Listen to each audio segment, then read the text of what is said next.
Realmente, é muito o baixo, difícil, né? o baixo do John Paul Jones é um baixo muito que também de alguma forma pautou muitos baixistas, né? Muita gente Sim, tentou tirar esse som do John Paul Jones, né? Que é uma coisa também da forma como ele é, tanto da forma como ele era gravado, tocado, mas da forma como ele era mixado, né? Muitas vezes, né? E esse álbum tem um som de baixo realmente assim impressionante. pegando, pegando o gancho ali do Romero que ele falou, né, desses elementos do Led Zeppelin 2 ali que contribuíram para essa influência aí das bandas e tudo, vocês acham que é a performance da banda num total ou algo específico, assim, tipo os riffs, a condução, a levada? É a performance da banda mesmo, né? Aquilo que o Romero estava falando. O vocalista tem que berrar desse jeito, o som do baixo tem que ter esse volume, o baterista, o som da bateria tem que estar aqui, beleza. A bateria é meio na cara, né? Não é aquela coisa que fica lá É. atrás e tudo. É tudo Mas muito tem, bem equalizado, né? Mas tem um outro detalhe que eu acho, né? Que é as trucagens de estúdio, por exemplo, os reverbs invertido, a forma como a guitarra soa, que o baixo soa, a forma como a bateria soa, o som da bateria também é muito bom. Tudo isso usando posicionamentos de microfone que não eram os usuais, que depois passaram a ser referência. Vamos lembrar disso, né? O lance de gravar também, muitas bandas gravavam ao vivo, parte dessas gravações foram ao vivo. Nesse caso, não tanto, né? Porque ele foi extremamente picotado. Por exemplo, a harmônica de Bring It On Home foi gravada no Canadá, separada dos outros instrumentos, né? Então, é uma série de, realmente, apesar de serem muito jovens, o Jimmy tinha só 25 anos, né? O cara que capitaneou tudo isso.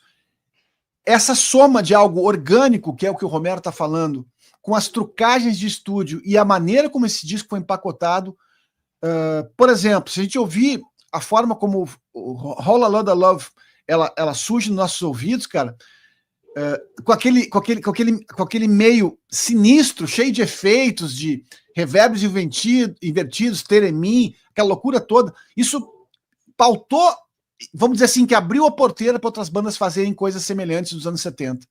Porque até então, esse lance de uma banda de hard rock entrar no estúdio, a gente sabe como é que era, e o Romero falou muito bem. Tinha uma jogada de blues rock que era meio quadrada, meio engessada, né? E o Led Zeppelin, com esse disco, ele sai completamente desse quadrado. Ele já insinuava isso no primeiro álbum.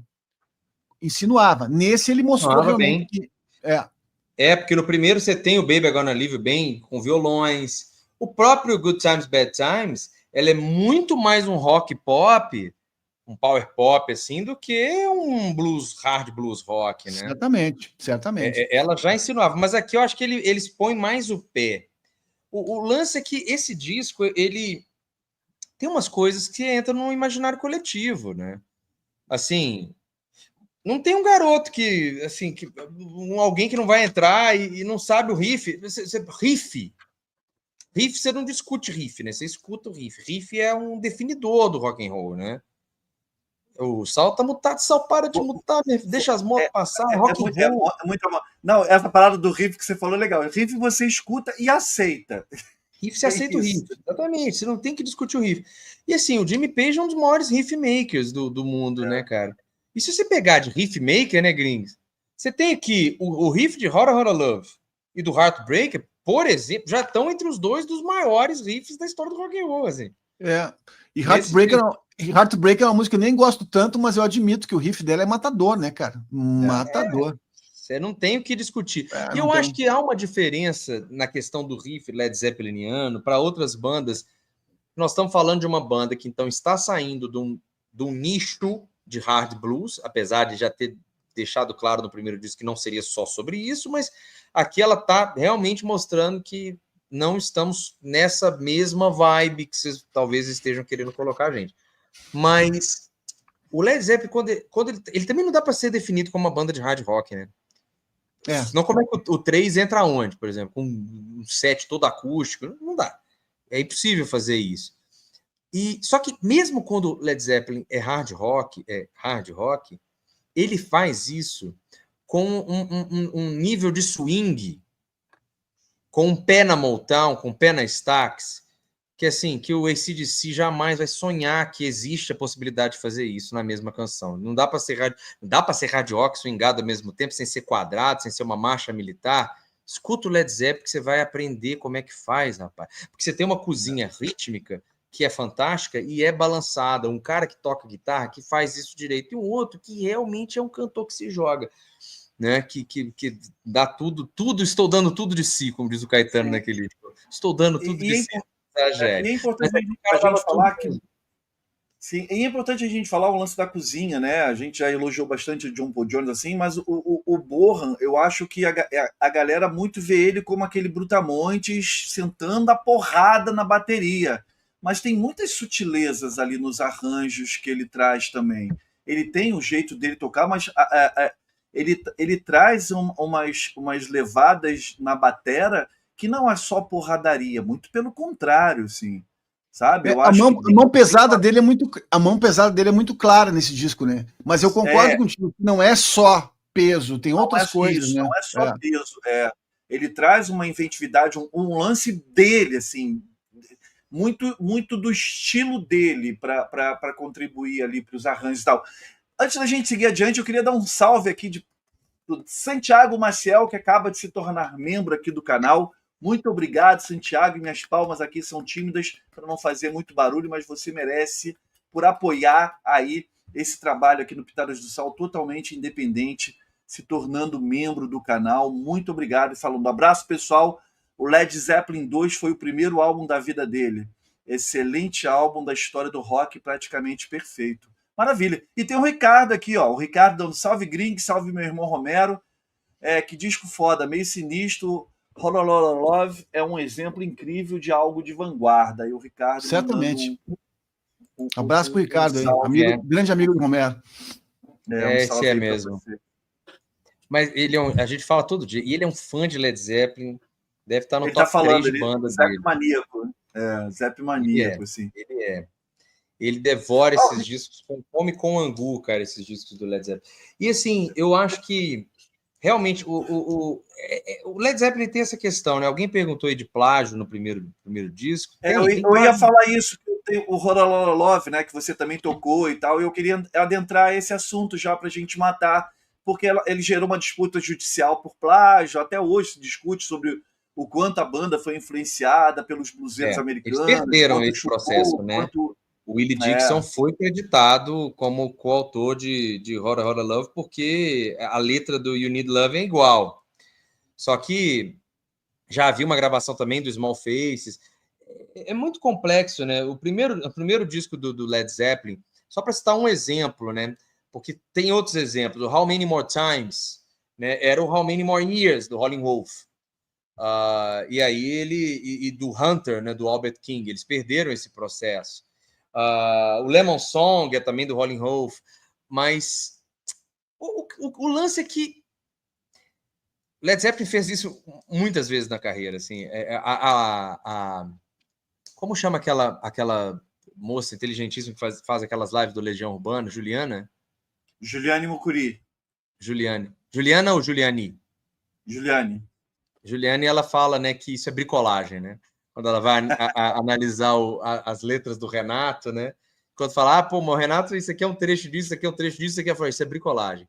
Eu acho que o Jimmy Page, eu não vou fazer uma defesa aqui do Jimmy Page, não, porque eu acho que ele podia ter dado crédito, apesar de que não era tão comum na época, porque muitos desses caras que passavam fome. Mas, não fazendo uma defesa, mas tentando entender a cabeça do sujeito, eu vejo que o Jimmy Page, ele entendia o blues.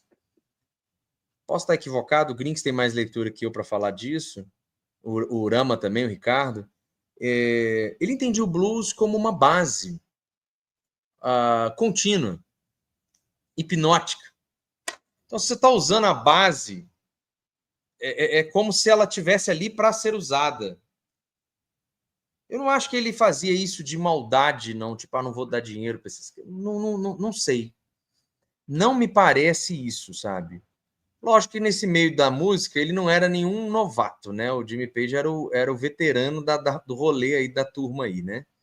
Então pode ser que fizesse se apropriando mesmo e dane-se, ninguém sabe quem que é isso aqui é de um compacto que eu vi lá nos Estados Unidos, 78 rotações de 1935, ninguém tá cagando para quem que é esse negócio, e vai lá e colocou, até que chegou outros, né? E esse tipo de coisa, né, de utilização, Eu ia falar exatamente isso. Que esse tipo de utilização de trechos foi ser mais severamente discutido realmente a partir do hip hop, né? A partir do rap, né? Que aí que você foi entendendo essa necessidade de dar crédito, de fazer isso, usar tanto tempo. Até então, não sei se isso era tão utilizado assim, sabe? Mas é isso, eu acho que, mesmo assim, você pega um Hora Hora Love, ela tem um sentido de urgência, ela é de um erotismo elegante, ao mesmo tempo totalmente descarado, né? Balançado e que, assim, é inegável que é uma música do Led Zeppelin nesse sentido, né? Por mais que ela tenha sido... ela se apropriou de outras coisas, e se você pegar o Need Love do Small Faces, você vê que o Robert Plant até canta igual o Steve Marriott já tinha interpretado a música, mas mesmo assim, esse blend que tem aqui é matador, né, cara? É matador. Quem que ouvir esse riff aí sem sacudir, tá esquisito, né? Precisa rever. Poucos músicos ingleses amavam tanto o blues quanto o Jimmy Page. Ele vinha de uma escola em que ele bebeu, ele comeu com farinha todos esses bluesmen, né? Ele ouvia tudo isso. E a gente sabe muito bem que na tradição do blues, o repasse, o repassar, o pegar uma melodia e jogar em outra música era algo muito comum. Vamos pegar uma música como Sitting in the Top of the World, por exemplo. Que a gente pode pegar ela você vai encontrar Sitting no Top do... Voltou?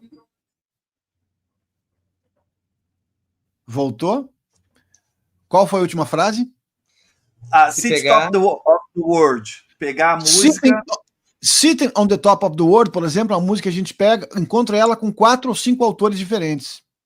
Tem muitos pais da criança. A gente pega, às vezes, essa mesma melodia em outro blues que não é acreditado. Então, esse repasse é o comum dentro do blues. O Jimmy Page vinha, por mais que ele fosse britânico, mas ele tinha uma identidade e ele buscou muita inspiração nisso, e ele acabou utilizando isso dentro do Led Zeppelin como algo frequente. Nesse álbum, inclusive, tem várias desses enxertos. Só que a forma como ele tocava, a forma como ele usava isso, transformava as canções em outras coisas, tirando, por exemplo, esse fato da música do Small Faces, que realmente é meio descarado a melodia, da forma como ele gruda, e eventualmente acontece isso.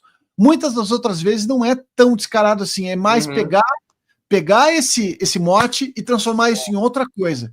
É isso que rola muito com Led Zeppelin. Eu acho que esse é o grande mérito dele, porque ele não está fazendo ipsiliteris uma releitura de um som, não, ele está pegando uma frase, um bordão, uma nota, uma virada, e transformando isso em outra música.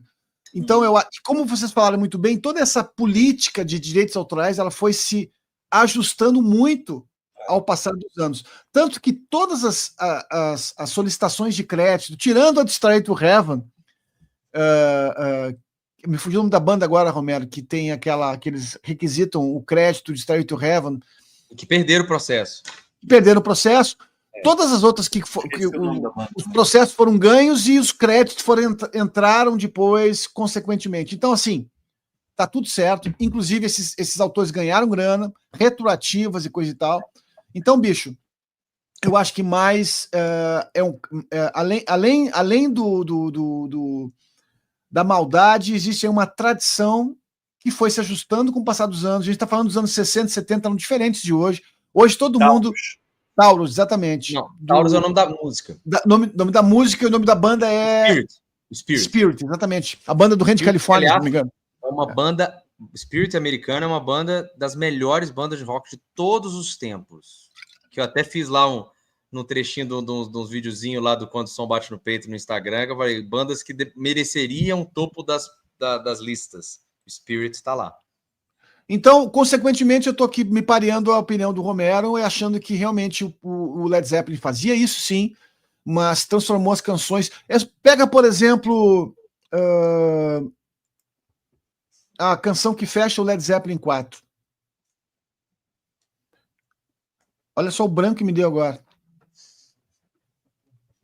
Que é a canção... Mas uma coisa que é interessante... É Gold de Califórnia, não, né? Não, vem depois de Going to California, que é When the Leaf Breaks. When the Leaf Breaks. When the Leaf Breaks. Cara, se pegar a canção original, que é da década de 20, e ver o que o Page fez, é outra coisa. Aí ele pega trechos da letra, mas a letra também tem coisas diferentes. Então, vamos lá. Isso, de alguma forma, também trouxe à memória uma canção que estava esquecida ao passar dos anos. E é interessante falar disso, né, Sal? Porque há toda uma narrativa, assim, de uma turma mais jovem até, de que, tipo, o Led Zeppelin não era nada disso que meus pais falavam, porque ele é simplesmente um copiador de outras ideias. Tem isso, tem isso. Então, uma banda de plagiadores e blá, blá, blá, e eles ficam falando... A parada dos de vídeos, né, no TikTok, no YouTube, que o pessoal vem nessa, vem desmerecer tudo que a banda fez e tudo, e tentar construir uma nova narrativa. Cara, nenhuma banda é grande do tamanho do Led Zeppelin sem ter valor, né, cara? A gente olha individualmente... Copiadores, né? A gente olha individualmente para eles e vê esse grupo junto, não tem outra, né, cara? Só podia dar do que deu. Os Beatles fizeram esse Come Together, né? Que é que o John Lennon fez com o Come Together ali, né? Para pegar um exemplo assim que... O Bob Dylan fez isso inúmeras vezes com canções populares também, que ele pega trechos e se inspira em melodias. Então isso, para mim, é uma tradição da música pop. Vamos lá. A nossa o que não pode ser canalha, né? O que não pode ser canalha. Sim, exatamente.